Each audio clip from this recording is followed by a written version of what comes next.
This bash build right here blows everything else out of the water.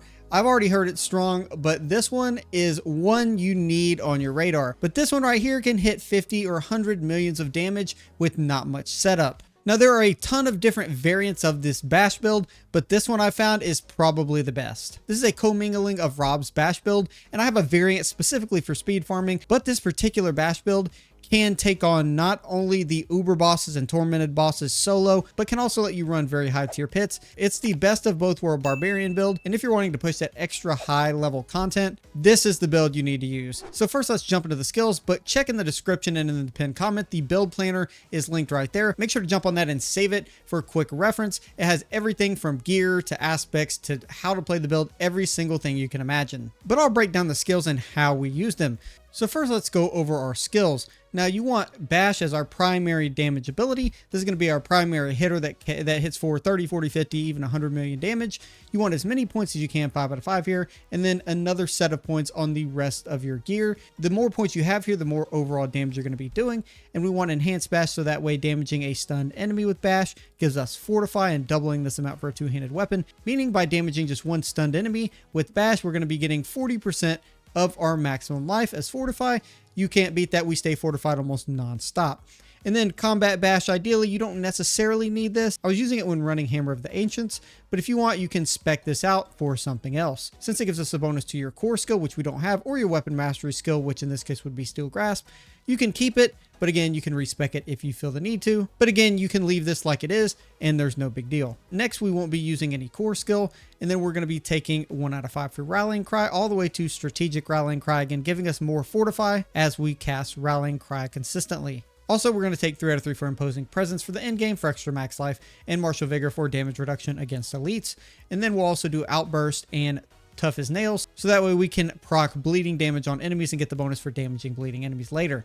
Also, we want Challenging Shout 1 out of 5, but we only want it to Enhanced, and this is so we get the extra 20% max life, and then get the actual DR bonus for Challenging Shout with just 1 point. Then we want War Cry 1 out of 5 for Enhanced, giving us extra Berserking, and Power War Cry, so you can run a lot of those pit levels easier for more damage. And then also we want 3 out of 3 for Booming Voice, so our shout skill effect durations are increased by 24%.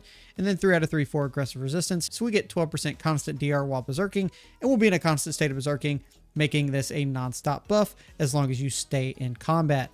And then we want 3 out of 3 down here for Pit Fighter, giving us extra damage and a little DR. 3 out of 3 for Slaying Strike, so you deal 23% increased damage against injured enemies. And 2 out of 3 for No Mercy, so we get additional critical strike against these specific conditions when running higher level tiers of the pit. Now, we also want 1 out of 3 for Hamstring, so that your bleeding effects slow healthy enemies. Again, if we slow them, we get this critical strike buff on all of those enemies. And then Cut to the Bone, so our bleeding effects deal increased damage to vulnerable enemies, which will proc almost all of the time. We also want 1 out of 5 here for Steel Grasp. This makes our enemies vulnerable for 3 seconds when taking the Enhanced, and using it to gain additional berserking. So we're getting all of our berserking, stacking it up, and making enemies vulnerable, allowing us to deal more damage. Then Thick Skin, 1 out of 3, giving us a little bit of Fortify, and 3 out of 3 for Counter Offensive. So when you have Fortify over 50% of your life, you deal 12% increased damage, which is a pretty decent buff. And then finally, we want Call of the Ancients. This is going to be used as somewhat of a damage ability, but as we take it into Supreme Call of the Ancients, primarily going to use it for the 20% bonus attack speed and increased damage. Use this as a constant bonus attack speed and damage buff for our bash attacks. We also want 3 out of 3 for Heavy-Handed, so that way we increase our critical strike damage with two-handed weapons. Gotta have that one. 3 out of 3 for Wallop, so that way when using bludgeoning weapons, primarily via our two-handed bludgeoning weapon. That way bludgeoning weapons deal 15% increased damage if the enemy again is stunned or vulnerable, adding to our damage buffs. And then finally, taking Unconstrained, so we increase our Berserking's maximum duration by 5 seconds, and overall give it a huge damage increase bonus. So first I'm going to go over the aspects, and then I'll go over the stats and the gear to make it super sweet, short, and to the point for you. So for our helmet, we want the Aspect of Might. It gives us damage reduction for our basic skills. For our chest, we want the Undying aspect, so when we cast a skill, we heal for a lot of life. And then for our gloves, we just want the Pain Gorger's Gauntlets. With these, damaging enemies with a non-basic skill, like our Steel Grasp, marks them for 3 seconds. And then when you hit them with the basic skill's damage is echoed to all marked targets, dealing a lot of increased damage, making our Steel Grasp Bash combo really OP. Then for our legs, we want the aspect of concussive strikes, so we deal 18% additional damage to dazed enemies. For our boots, we want the hectic aspect, so after casting 5 basic skills, one of your active cooldowns is reduced, giving us good CDR. Then we want the aspect of Moonrise for our two-handed bludgeoning. This is going to give us overall increased basic attack speed and bonus damage. Then for our one-handed sword, we're going to be taking the Edge Master's aspect, so the more primary resource of fury you have, the more damage you're doing. The aspect of Berserk Ripping for our other one-handed, so we inflict a lot of base damage dealt as bleeding damage over 5 seconds. We also want the rapid aspect, so our basic skills get increased attack speed. For our rings, we want the aspect of elements, giving us the bonus of those different elements below. Depending on what content you're running, if you want, you can change this out for something like the Chieftain's aspect to help you run and get your shots back quicker. Also, the aspect of Inner Calm, so when standing still, you can deal up to 30% additional damage. Great for boss fights. And then the aspect of adaptability, because when cast at or above 50% maximum resource, basic skills get a huge increase in their damage. Now again, for the gear and stats itself, that build planner is in the description, so make sure to check that out because it's got all of this listed very easily for you to see it. To go over some of the quick points here, ideally for your helmet, you need cooldown reduction and ranks to Steel Grasp. Those are the two things that really help. And then for our tempered aspects, you want neither of these. You want the ones that are on the build planner, or maybe any resistance ones you need if you're struggling with resistance for the build. And then for our chest, strength and max life are great. And make sure you add a resistance skill onto your chest because the other ones will leave one blank, so you want to cover it here. We also want total armor here, tempered, and then levels to our concussion. And then again, the Pain Gorger's Gauntlet. This is one of the things that helps this build really stand out, so you have to really have these to get the max effect out of the build. Then for our legs, we want a couple things. We want ranks to our bash. That's one of the top things you need. And strength is the other big thing. Max life you can give or take, but that's what you want as a third option. But make sure you prioritize bash and strength. And then we want challenging shout cooldown and concussion tempered onto this as well. And then for our boots, we want movement speed and armor. Again, you're going to want to put another resistance here. So movement speed, armor, and then a resistance. And then you want movement speed tempered, and then maybe a ranked in concussion or something else. Again, I just got thorns because that's kind of what I got stuck with. But again, in the planner is the perfect setup. So for the two-handed bludgeoning weapon, we want exactly what you see here. Strength, max life, and crit strike damage. Have to have those 3 to max out your damage. And then again, the same with the tempered. Damage to close enemies and bash cleaves for damage. Both of those you want tempered on here. You can see I have 2 max rolls on those. Sometimes you just get lucky. If you have that, you're going to be straight balling on this build. And the same goes over here for our other two-hander, so our two-handed slashing weapon. Same thing, strength, max life, crit strike, and then damage to close and bash cleave damage. And then for our one-handers, we want something just a little bit different because it helps to maximize our multiplicative damage. We want, again, strength, crit strike, and max life on both of these, the same as the other 2 weapons. But instead, we want bash cleaves damage on both of these as well, but we want damage while berserking on both of these instead of the damage to close on the other ones. Make sure you set it up that way and you're going to be maxing out your damage. And then for our rings, we want strength, attack speed, and in this case I went with resistance to all elements because I needed some more resistance and didn't want to mess with it. But ideally you want crit strike chance here, so even if you swap out attack speed or you can figure out the resistance problem, make sure to have crit strike chance, attack speed, and strength. Those are your 3 main ones. You want the exact same thing for this ring. Again, exactly what you see here. And on the first ring, you want Steel Grasp cooldown reduction. This is going to help us use our Steel Grasp much more often and damage to close enemies. And then we want damage to close enemies tempered on the second ring with Warcry cooldown reduction. So that way we have less CDR on that other shot as well. And then for our amulet, we want critical strike chance. That's a big one. You want to make sure if you can get that as a greater affix that you do it. Cooldown reduction. And then ideally ranks to counteroffensive. That's going to be, in my opinion, one of the best things to use. And then challenging shout and damage to close enemies tempered on that amulet as well.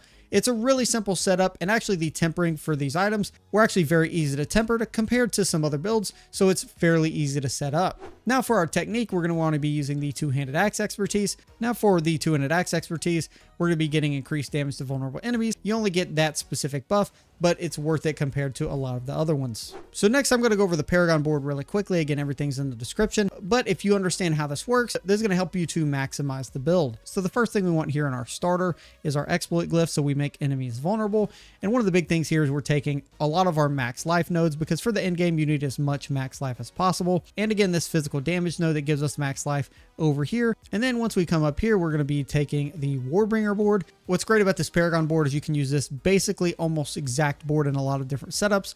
So we want the territorial glyph here. It gives us 10% damage reduction against close enemies. And this is great because you immediately get 6% to all resistances and you get additional damage right here. And if you're close on resistance, you can also worry about potentially taking some of these nodes if you need to. And then we come over to our third board and we want the Ire Glyph socketed for the Carnage board. The Carnage board is great because it makes while berserking our critical strikes increase your attack speed by 2%, meaning we can get a 16% increase in our attack speed this way and do a lot more damage. Again, the Ire Glyph is making it so when berserking, we take 10% reduced damage from elites and gain damage while berserking. Now, the reason we want to take this number 3 is so that way we get our damages for having enough willpower for damage reduction to close enemies. You can see here we get a total of 9% damage reduction because we meet that willpower requirement.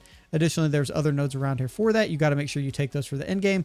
And the same for this node to give us extra damage while berserking. And this one for also giving us extra damage while berserking. Now, the next board down here is our hemorrhage board. Now, this board, you're just going to take a couple of these things over here.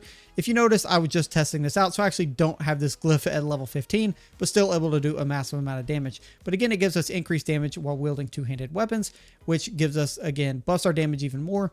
And then we get the damage reduction from bleeding enemies right here, as well as more DR and physical damage over time right here. Next, we go to the 5th board, and this is the Blood Rage board. This is a great board to have because it makes killing a bleeding enemy has a 10% chance to grant extra berserking, and we get up to a 30% damage bonus while berserking, making this one you have to use. You also have some nodes up here for, again, increasing damage while berserking. You have another node here for more damage reduction. And then we're going to take the Martial Glyph here. So that way, after casting a shout skill, the active cooldown of every other non-shout skill is reduced by 2 seconds, helping us with our Call of the Ancients CDR. And then the 6th board, because again, we have a lot of boards in this build, is the Decimator board. Each time you make an enemy vulnerable, your damage is increased by 10% for 5 seconds. This can be procced very easily by using our Steel Grasp, reaching a bunch of enemies, making them all vulnerable, and then hitting for tons of damage.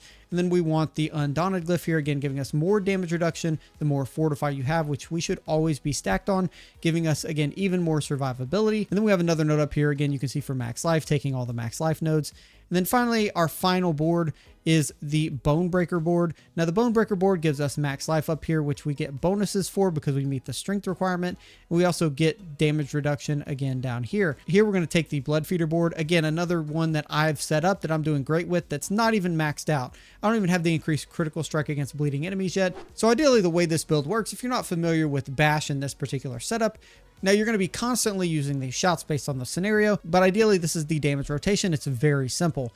Use your shouts to buff up your damage. Then once you've done that, simply use Steel Grasp to pull enemies in. Once you pull enemies in or if fighting a boss, use Steel Grasp fairly consistently on an enemy. It makes all of those enemies vulnerable for 3 seconds, pulls the enemies all straight in front of you, right into your face to just start attacking them with your two-handed bludgeoning weapon or your dual wielding if you want to do it that way. And with the skills I'll show you just in a second, you're going to be dealing again 30, 40, 50, 100 million even once you get this set up. In Call of the Ancients, we'll be using this kind of sparingly depending on when we need it. Again, we're using it for increased damage and we're using it for bonus attack speed. We're using it for increased damage and increased attack speed, giving us a lot more damage overall. And use this primarily, I would say, on bosses or elites, allowing us to take them out much quicker. But otherwise, using Bash and Steel Grasp and your shouts just normally is all you need to know. That's the full build. It's so OP, you have to try it. If you like this video, drop a like on the video, subscribe if you're new. Only like 2% of you guys are subscribed, and I will see you guys in the next one. Peace.